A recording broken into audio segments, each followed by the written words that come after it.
blog app ஓட part 2 video இது. So part 1ல வந்து நம்ம பேக் அண்ட் கோட் பேஸ் எல்லாம் வந்து செக் பண்ணிப்போம். ஸ்ட்ரக்சர்ட் அப்ரோச் வந்து எம்விசி மாடல் வச்சு யூஸ் பண்ணியிருப்போம். நீங்க இன்னும் அந்த வீடியோ பார்க்கலன்னா please go and watch it out. Because இந்த blog app is going to be like 3 பார்ட்ஸா வரப்போகுது. நீங்க அந்த ஃபர்ஸ்ட் பார்ட் பார்த்தா தான் இதுவும் கொஞ்சம் அண்டர்ஸ்டாண்டபிளா இருக்கும் ரியாக்ட். ஓகேவா? ஸோ இந்த வீடியோல வந்து ஸ்ட்ரக்சரல் அப்ரோச் அண்ட் நான் 2 வாரத்துக்கு முன்னாடி வந்து ரவுட்டிங் சொல்லிட்டே இருந்தேன். இந்த மாதிரி ரியாக்ட் நம்ம இன்னும் ஃபுல்லா முடிக்கல, ரவுட்டிங் எல்லாம் பார்க்கல, இன்டகிரேஷன் பார்க்கல அப்படின்னு சொல்லிட்டு அந்த மாதிரி சம் கீ எலமெண்ட்ஸ் எல்லாம் இன்னைக்கு பார்க்க போறோம். அண்ட் யா, ஸோ இங்க பாத்தீங்களா ஸ்ட்ரக்சரல் அப்ரோச்னு வந்து நம்ம நோட்ல மட்டும் தான் ஃபாலோ பண்ணுமா? இல்ல கண்டிப்பா எல்லா அப்ளிகேஷன்லயும் ஃபாலோ பண்ணும். நம்ம இதுக்கு முன்னாடி பண்ண காம்பனன்ட்ஸ் எல்லாமே அப்படியே இருக்கும். டைரக்டா ஆப்ல வந்து இம்போர்ட் பண்ணி யூஸ் பண்ணிட்டே இருப்போம். ஸோ இங்க வந்து நான் புதுசா ஒரு காம்பனன்ட்ஸுக்குன்னு ஒரு ஃபோல்டர் கிரியேட் பண்றேன். ஜென்ரலா காம்பனன்ட்ஸ் எல்லாம் அந்த ஃபோல்டருக்குள்ள தான் இருக்கணும். நான் இந்த மற்ற காம்பனன்ட்ஸ் எதுவுமே இந்த காம்பனன்ட்ஸ் ஃபோல்டருக்குள்ள மூவ் பண்ணல. பிகாஸ் நம்ம வீடியோஸ் எல்லாம் ஃபர்ஸ்ட்ல இருந்து பார்த்துட்டு இருக்கிறவங்களுக்கு நான் இதை கிட்ல புஷ் பண்ணும்போது கொஞ்சம் தடுமாற்றம் இருக்கும். அதனால அதெல்லாம் அப்படியே இருக்கட்டும். இப்ப பண்ண போறது மட்டும் இந்த காம்பனன்ட்ஸ் ஃபோல்டருக்குள்ள போட போறேன். ஸோ பிளாக் ஃபார்ம், பிளாக் ஆப்புக்கு வந்து 2 இருக்கா?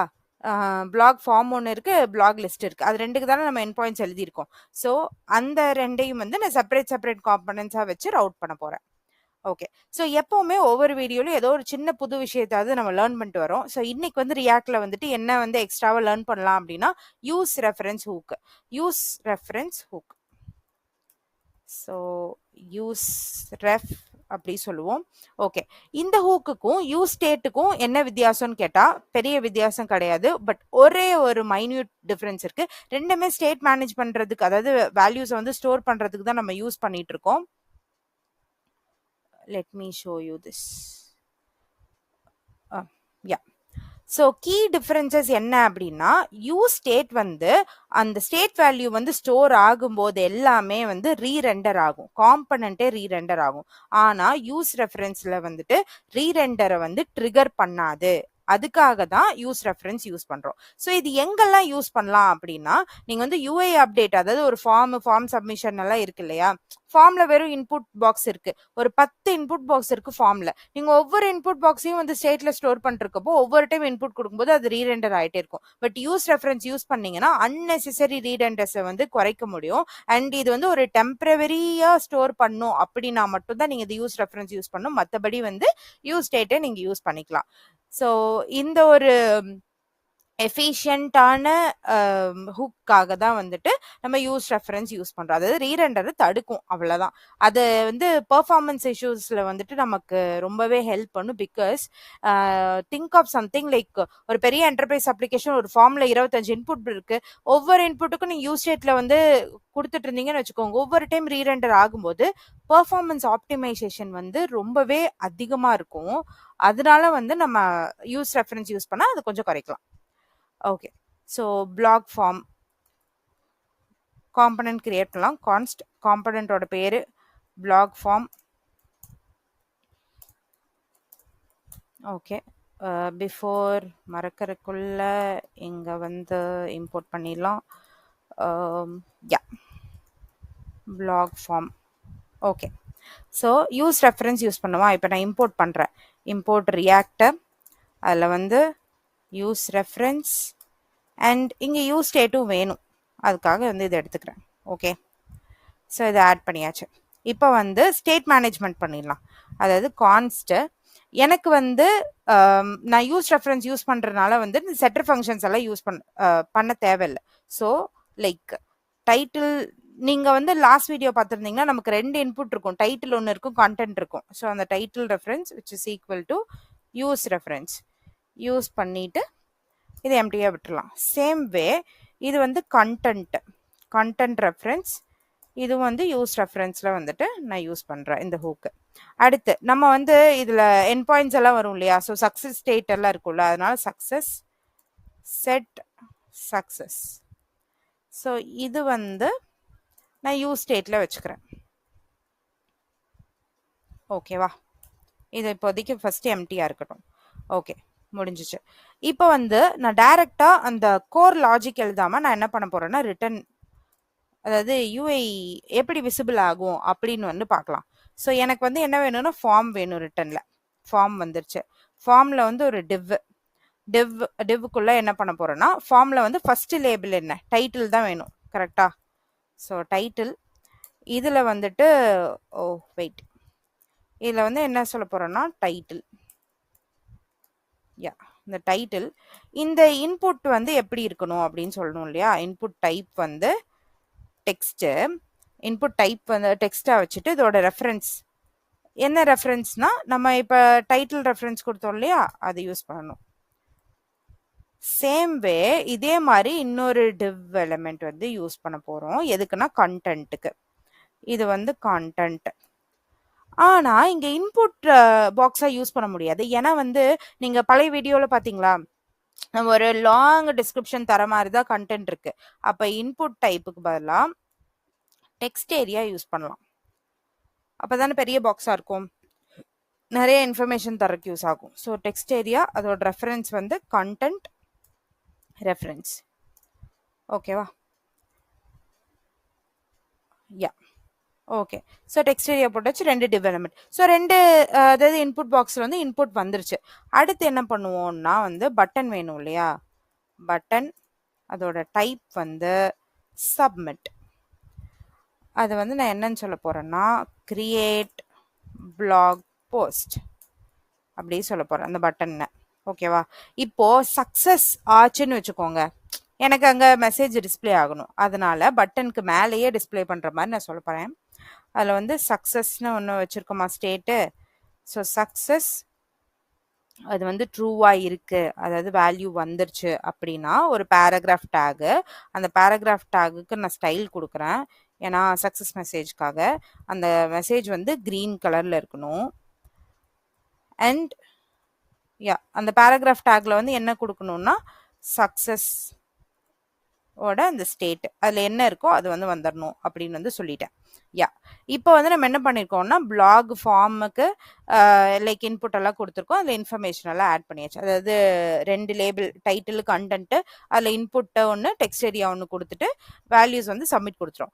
ஆனால் இந்த ஃபார்முக்கு ஆன் சப்மிட் வந்து எழுதலை, இப்போ எழுத மாட்டோம். நம்ம வந்து ஏபிஐ எல்லாம் எழுதுனதுக்கு அப்புறம் தான் எழுதுவோம். ஓகே, பிளாக் ஃபார்ம் முடிஞ்சது. அடுத்து எனக்கு பிளாக் லிஸ்ட் இருக்குமா? ஸோ காம்பனன்ட்ஸில் பிளாக் லிஸ்ட் .jsx. ஸோ இதில் வந்து இம்போர்ட் ரியாக்ட், இங்கே வந்து எப்பவும் போல் யூஸ் ஸ்டேட்டு யூஸ் பண்ணுறோம். ஓகே, நெக்ஸ்ட் வந்து கான்ஸ்ட் பிளாக் லிஸ்ட்.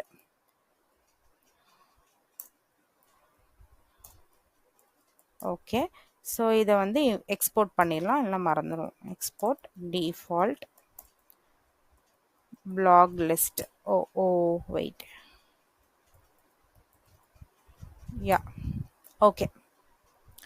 ஸோ இந்த பிளாக் லிஸ்ட்டில் வந்துட்டு ஃபஸ்ட்டு லிஸ்ட் ஆஃப் பிளாக்ஸுக்கு எப்படி வந்துச்சு, ஒரு டைட்டில், ஒரு ஐடி, டைட்டில் அண்ட் அதோட வந்து கண்டென்ட் அப்படி வந்துட்டு இருந்துச்சா, அதை நம்ம அப்படியே எடுத்து டிஸ்பிளே பண்ண போகிறோம். அது லிஸ்ட்டாக தான் கண்டிப்பாக நம்ம டிஸ்பிளே பண்ண போகிறோம். அதுக்கு முன்னாடி ஸ்டேட்டில் வந்து ஸ்டோர் பண்ணுமா, அப்போ வந்து பிளாக்ஸு செட் பிளாக்ஸ், இது வந்து யூஸ் ஸ்டேட் யூஸ் பண்ணுறேன் இப்போதைக்கு. ஓகே, அது வந்து அரேவா தானே இருந்துச்சு. ஸோ அரே எம்டி அரேவா வந்து நம்ம வந்து சொல்லிக்கிறோம்.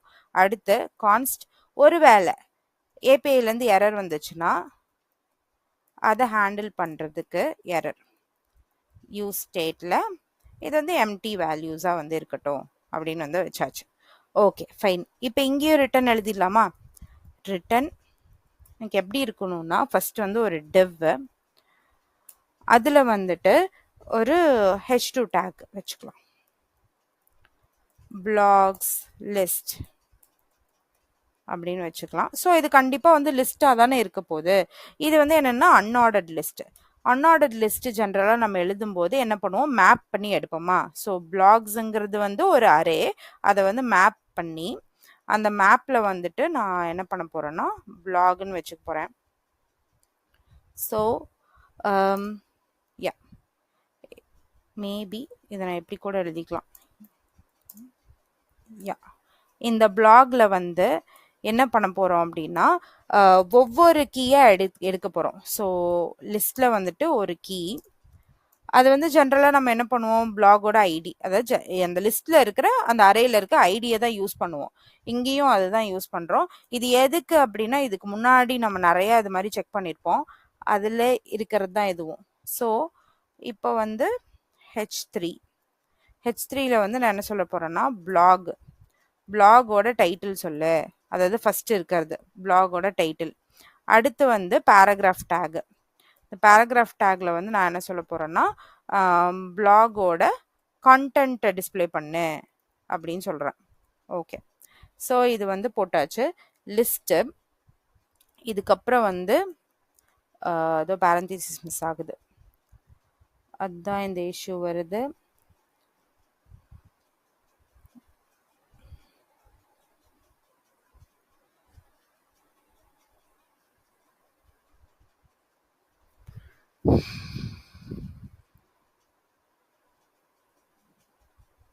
யா, ஓகே. ஸோ இப்போ டிஸ்பிளேக்கு போட்டாச்சு. வாட் இஃப் ஒரு எரர் வந்ததுன்னு வச்சுக்கோங்க. எரர் வந்து நம்ம இங்கே ஃபர்ஸ்ட் டிவ்க்குள்ளேயே ஹேண்டில் பண்ணிக்கலாம், வெளியில் வேண்டாம். ஸோ எரர் இருக்குது அப்படின்னா, கன்ஃபார்ம்டாக எரர் இருக்குன்னா நம்ம என்ன பண்ண போனோம், ஒரு பேராகிராஃப் டேக்கில், அந்த பேராகிராஃப் டேக்கில் வந்துட்டு ஸ்டைல் சொல்லி கலர் வந்து ரெட் கலரில் டிஸ்பிளே பண்ணு அப்படின்னு சொல்கிறோம். என்ன டிஸ்பிளே பண்ணணும்னா எரர், என்ன எரர் வந்து நம்ம ஸ்டோர் பண்ணியிருக்கோமோ அந்த எரர். ஓகே, ஸோ நம்ம என்ன பண்ணியிருக்கோம் அப்படின்னா, blog form blog list. So blog ஃபார்மில் வந்து ஒரு ஃபார்ம் இருக்குது, ஃபார்மில் வந்து 2 இன்புட் வந்து கொடுத்துருக்கோம். அண்ட் பிளாக் லிஸ்ட்லேயும் வந்துட்டு ஆல்ரெடி பிளாக்ஸில் வந்து என்னெல்லாம் ஸ்டோர் ஆயிருக்கோ அதை வந்து எடுத்துகிட்டு வந்து ஒரு h2ல போட்டுட்டு அன்ஆர்டர்ட் லிஸ்ட்ல போட்டிருக்கோம். ஸோ பிளாக்ஸ் வந்து ஒரு அரேவா இருக்கனால மேப் பண்ணி ஒவ்வொரு பிளாகா எடுத்து அதில் ஒவ்வொரு ஐடியா எடுத்து இந்த கீக்கு கொடுக்குறோம். இது ஏன் கொடுக்குறோம் நம்ம நிறைய வீடியோஸ்ல பார்த்துருக்கோம், நீங்க அதையும் செக் பண்ணிருங்க. அண்ட் h3 வந்து ஒரு பிளாகோட டைட்டில் அண்ட் பேராகிராஃப் டேக் வந்து பிளாகோட கண்டென்ட். ஸோ இது ரெண்டையும் கொடுத்தாச்சு. ஓகே, இப்போ இங்க எப்பவுமே வந்து லைக் ஸ்லாஷ்ல மட்டும்தான் வந்து நம்ம டிஸ்பிளே பண்ணிட்டு இருக்கோம், பிகாஸ் ஒரு ரவுட்ல தான் டிஸ்பிளே பண்ணிருக்கோம்.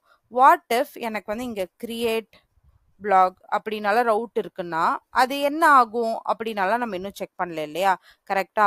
ஸோ அதுக்கு தான் வந்து ரவுட்டிங் வந்து ஜென்ரலா என்ன பண்ணுவோம்னா, நேவிகேட் பண்ணுவோம், டிஃப்ரெண்ட் பேஜஸ்க்கு நேவிகேட் பண்றது. அதாவது நீங்க ஒரு வெப்சைட் பாத்தீங்கன்னா ஹோம் பேஜ் மட்டுமா இருக்கும், லைக் அதுல வந்து ஏதாவது டேஷ்போர்டு இருக்கும், அதுக்கப்புறம் அபவுட் அஸ் இருக்கும், அதுக்கெல்லாம் நீங்க ரவுட் பண்ணி போவீங்கல்ல, அந்த மாதிரி நேவிகேஷன் பிட்வீன் பேஜஸ் எல்லாமே நம்ம ரவுட்ஸ்ன்னு வந்து ஒரு ஃபோல்டர்ல வந்து ரவுட்டிங் லாஜிக் எழுதுவோம். அதுக்கு நான் என்ன பண்ண போறேன்னா, ஒரு ஃபோல்டர் கிரியேட் பண்ண போறேன், ரவுட்ஸ். ஸோ இந்த ரவுட்ஸ்ல வந்துட்டு பிளாக் ரவுட்ஸ், பிகாஸ் நிறைய அந்த மாதிரி ரவுட்ஸ் வரும்ல, அதனால பிளாக் ரவுட்ஸ்ன்னு வச்சுக்கிறேன், பிளாக் ரவுட்ஸ் JSX. இப்போ இதில் இம்போர்ட் பண்ணிட்டு போகலாம். இப்போ இதுவுமே ஆக்சுவலி ஒரு காம்பனன்ட் தான், காம்பனண்ட்டாக தான் ரியாக்ட் வந்து கன்சிடர் பண்ணும். Okay, import react. இப்போ எனக்கு ரவுட் பண்ணுறதுக்கு ஆல்ரெடி பேக்கேஜஸ் எல்லாம் அவங்க ரியாக்ட்ல வச்சிருப்பாங்க, நிறைய அது மாதிரி தானே பேக்கேஜஸ் யூஸ் பண்ணிட்டு வரோம். அதில் one of the like important package அது வந்து ரியாக்ட் ரவுட்டர் டாம். அதில் வந்து இருக்கிற 2 காம்பனண்ட்டை யூஸ் பண்ணுறோம், இன்பில்ட்டாக இருக்குது, ரவுட் ஒன்று, அடுத்து ரவுட்ஸ் ஒன்று. ஓகேவா? இதில் வந்து ஃப்ரம் எதுலேருந்து எடுத்துக்கோன்னா ரியாக்ட் ரவுட்டர் டாம். ஸோ இதை நீங்கள் ப்ரையாராக இன்ஸ்டால் பண்ணியிருக்கணும், npm இன்ஸ்டால் ஆர் யான் இன்ஸ்டால் கொடுத்து நீங்கள் இன்ஸ்டால் பண்ணிக்கலாம். ஸோ ரவுட்ஸ் டாம் கொடுத்தாச்சு. அடுத்து எனக்கு 2 காம்பனண்ட் இருக்கா, அதை தானே நான் ரவுட் பண்ணணும், அப்போ அதை இம்போர்ட் பண்ணி ஆகணுமா, பிளாக் ஃபார்ம் ஒன்று, அடுத்து பிளாக் லிஸ்ட் ஒன்று, இம்போர்ட் பிளாக் லிஸ்ட் ஒன்று. ஓகே, ரெண்டையுமே வந்து இம்போர்ட் பண்ணியாச்சு. அடுத்து வந்து இப்போ நான் காம்பனண்ட் எழுத போகிறேன், காம்பனண்ட்டோட பேர் வந்து பிளாக் ரவுட்ஸு. ஸோ இது எப்பவும் போல தான் க்ரியேட் பண்ணிக்கணும். இதையும் வந்து எக்ஸ்போர்ட் பண்ணிக்கலாம், எல்லாம் மறந்துடுவோம், எக்ஸ்போர்ட் டிஃபால்ட், ஐ மீன் நான் மறந்துடுவேன், நீங்களும் மறந்துடாதீங்க. Okay, blog routes. இதில் வந்து ரிட்டனில் வந்து நான் என்ன செட் பண்ண போகிறேன் அப்படின்னா, சாரி, ஜென்ரலாக ஒரு காம்பனண்ட் வந்து எதையாச்சும் ரிட்டர்ன் பண்ணும் இல்லையா, அதில் வந்து நான் என்ன பண்ண போகிறேன்னா ரவுட்ஸ் அப்படிங்கிற காம்பனண்ட்டை யூஸ் பண்ணுறேன். நம்ம மேலே இம்போர்ட் பண்ணியிருக்கோம் இல்லையா அது. அடுத்து ஒவ்வொரு ரவுட்டாக சொல்லி அந்த ரவுட்டு எந்த காம்பனண்ட்டை வந்து போய் பார்க்கணும் அப்படின்னு சொல்ல போகிறேன். அதுக்கு வந்து ஃபஸ்ட்டு வந்து ரவுட்டு இந்த ரவுட்ல வந்து நான் பாத் ஸ்பெசிஃபை பண்ணணும். path which is equal to எனக்கு வந்து ஸ்லாஷ் கிரியேட் ஹைஃபன் பிளாக் அப்படின்னு வந்து ரவுட் பண்ணணும். அதோட எலமெண்ட் ப்ராப்பராக நான் என்ன வந்து பாஸ் பண்ண போகிறேன் அப்படின்னா லைக் எந்த காம்பனண்ட்டை போகணும் அப்படின்னு வந்து பாஸ் பண்ணுறேன். ஸோ அந்த காம்பனண்ட் வந்து பிளாக் ஃபார்ம், அதுதான் இதோட காம்பனண்ட். ஓகேவா? ஸோ இங்கே என்ன பண்ணியிருக்கோம்னா ரவுட், அதாவது இது ஃபுல்லாக ரவுட்ஸ் இருக்க போது அதில் ஃபஸ்ட்டு ரவுட்டோட பாத்து வந்து நம்ம அந்த பேஜ் வந்து கிரியேட் பிளாக் அப்படின்னு வந்து பேஜை நம்ம கால் பண்ணோம்னா அது இந்த பிளாக் ஃபார்ம் காம்பனண்ட்டுக்கு போகணும் அப்படின்னு வந்து சொல்லியிருக்கேன். அதே மாதிரி இன்னொரு ரவுட், இந்த ரவுட் வந்து என்னன்னா வெறும் ஸ்லாஷ் இல்லை ஸ்லாஷ் பிளாக்ஸ்ன்னு வச்சுக்கலாமே, லிஸ்ட் ஆஃப் பிளாக்ஸ் பார்க்குறக்காக. ஸோ இதோட எலமெண்ட் வந்து நான் என்ன சொல்ல போகிறேன்னா பிளாக் லிஸ்ட். இப்போ வந்து ஸ்லாஷ் கிரியேட் பிளாக்னா இந்த பிளாக் ஃபார்முக்கு போகணும், அண்ட் ஸ்லாஷ் பிளாக்ஸ்னா பிளாக் லிஸ்ட்டுக்கு போகணும்னு சொல்லிட்டு நான் சொல்கிறேன். இப்போ இந்த நேவிகேஷன் வந்து இங்கே மட்டும் செட் பண்ணியிருக்கோமே, வேற ஏதாவது ஒரு பட்டன் கிளிக் பண்ணும்போது நடத்தினா வேற போகிறதுக்காகவும் செட் பண்ணலாம். பட் இப்போ வந்து ஒரு பேஸ் இதனால இதை வந்து செட் பண்ணி பார்த்துருக்கோம். இப்போ இது வந்து எப்படி app.jsx தெரியாது இல்லையா? அப்போ அங்கேயும் இந்த பிளாக் ரவுட்ஸை கால் பண்ணி சொல்லணும்ல. அதுக்காக நம்ம என்ன பண்ணலாம் அப்படின்னா app.jsx போவோம். ஓகே, இப்போ இங்கே இம்போர்ட் பண்ணலாம். இங்கேயுமே வந்து ப்ரௌசர் ரவுட் பண்ணுறதுக்கு யூஸ் பண்ணுவோம். அப்போ ப்ரௌசர் ரவுட்டர் இது இருக்கு இல்லையா, அது ரியாக்ட் ரவுட்டர்லேருந்து எடுத்துக்கிறோம். இதை ரவுட்டராக வச்சுக்கிறோம் நம்ம. ஓகேவா? இதை ரவுட்டராக வச்சுட்டு யூஸ் பண்ண போகிறோம். இந்த ஆப்புக்கு முன்னாடியே பிளாக் ரவுட்ஸையும் இம்போர்ட் பண்ணிடலாம். அப்போ தானே தெரியும். பிளாக் ரவுட்ஸையும் இம்போர்ட் பண்ணியாச்சு. ஓகே, இப்போ எனக்கு ரிட்டர்ன் ஸ்டேட்மெண்ட் எப்படி இருக்கும்னா ரவுட்டருங்கிற ஒரு என்ன சொல்கிறது காம்பனண்ட். ஏன்னா இங்கே ப்ரௌசர் ரவுட்டர்னு தான் கால் பண்ணுறேன். அந்த ரவுட்டருக்குள்ள என்னோட பிளாக் ரவுட்ஸு அப்படிங்கிற ஒரு காம்பனண்ட் வந்து கால் ஆகணும் அப்படின்னு லெட்ஸ் லீவ் இட். இப்போ வந்து என்னென்ன இந்த வீடியோவில் நம்ம பார்த்துருக்கோம் அப்படின்னா பிளாக் ஃபார்ம் வந்து கிரியேட் பண்ணியிருக்கோம் ஒரு காம்பனண்ட்டு. ஸோ அதில் வந்து என்னென்ன வேணுமோ ஆட் பண்ணியிருக்கோம். பிளாக் லிஸ்ட் கிரியேட் பண்ணியிருக்கோம். பிளாக்ஸ் இருந்ததுன்னா அந்த லிஸ்ட் எடுத்துகிட்டு வந்து காட்டுன்னு சொல்லியிருக்கோம். அடுத்து பிளாக் ரவுட்ஸ்னு ஒரு ரவுட்டிங் லாஜிக் எழுதியிருக்கோம். அதில் வந்து இந்த பாத்துனா இதுக்கு போ, இந்த பாத்துனா இதுக்கு போ அப்படிங்கிற மாதிரி சொல்லியிருக்கோம். ஸோ இந்த பிளாக் ரவுட்ஸ் வந்து app.jsxக்கு தெரிய வைக்கிற மாதிரி இங்கே பிளாக் ரவுட்ஸ் அண்ட் ப்ரௌசர் ரவுட்டரும் வந்து நம்ம யூஸ் பண்ணியிருக்கோம். ஸோ நம்ம கோட் செப்பரேஷன் பண்ணியிருக்கோம் அண்ட் பிளாக் ஆப்புக்கான 2 காம்பனண்ட் எழுதி ரவுட்டிங் லாஜிக் எழுதியாச்சு. நெக்ஸ்ட் வீடியோவில் நம்ம வந்து ஏபிஐ எல்லாம் வந்து எழுதி அண்ட் இங்கே வந்து வெறும் ரிட்டர்ன் ஸ்டேட்மெண்ட் தான் போட்டிருக்கோம். பட் இங்கே நிறைய இருக்கு. இந்த ஃபார்மை சப்மிட் பண்ண என்ன ஆகணும் அந்த மாதிரி இன்ஃபர்மேஷன் எல்லாம் வரும். அதெல்லாம் வந்து ஆட் பண்ணிட்டு செக் பண்ணலாம்.